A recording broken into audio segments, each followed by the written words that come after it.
Well, we're currently just a little bit north of Dover, England, and we're here to swim the English Channel. It started a couple years ago, actually, something we'd been talking about for a while, and then when I finally paired it with doing this for awareness and to raise money for ALS, because I'm on the board of Ann Arbor Active Against ALS, then it really started to come together. And now, almost 2 years later, we're finally here.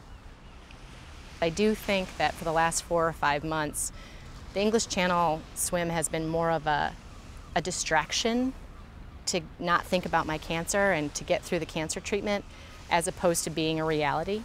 And I think when we got here and my chemotherapy is done and I realized we're really here and doing the swim, I think I had to do some adjustments to that. I went through a lot of nasty stuff with my chemotherapy, but I'm here and I had full hope that I was going to be fine. And people with ALS, they don't have any hope at all. There's no better treatment than when Lou Gehrig was diagnosed with it 70 years ago. And I can't stand for that. Someone has to start speaking out for ALS, and people need to be aware of what it really means. And so it made me even more determined to raise money for ALS and awareness because of the cancer that I've gone through. Emily is going to lead off. They'll let us know that she's past a point of water that we can start, and then they will start the clock. Go, Emily! So Emily will swim for an hour, and then Melissa will get in and swim for an hour, and we'll go through that order, and we'll continue doing it until we get to France and then back to Dover again.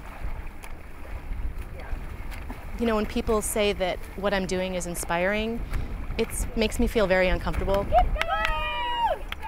I understand it at some level, but for me, truly, it was what I needed to do to get through it.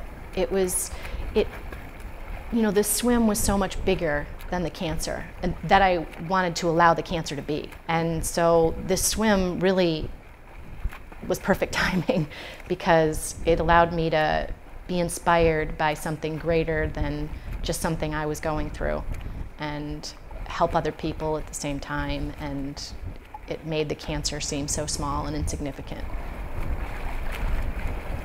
Other than chemotherapy, it was the hardest thing I've ever done in my life. It was pretty much a miserable day.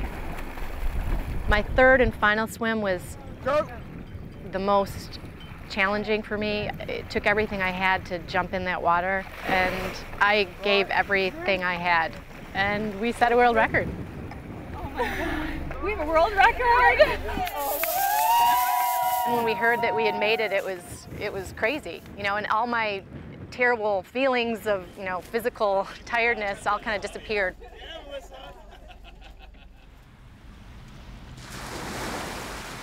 We accomplished what we set out to do 2 years ago, where maybe a lot of people didn't think that it would work, that we would even, continue to do it as a team, and let alone set the world record. So everything that I had dreamed of and hoped for didn't get derailed just because I got a cancer diagnosis, and that's pretty amazing.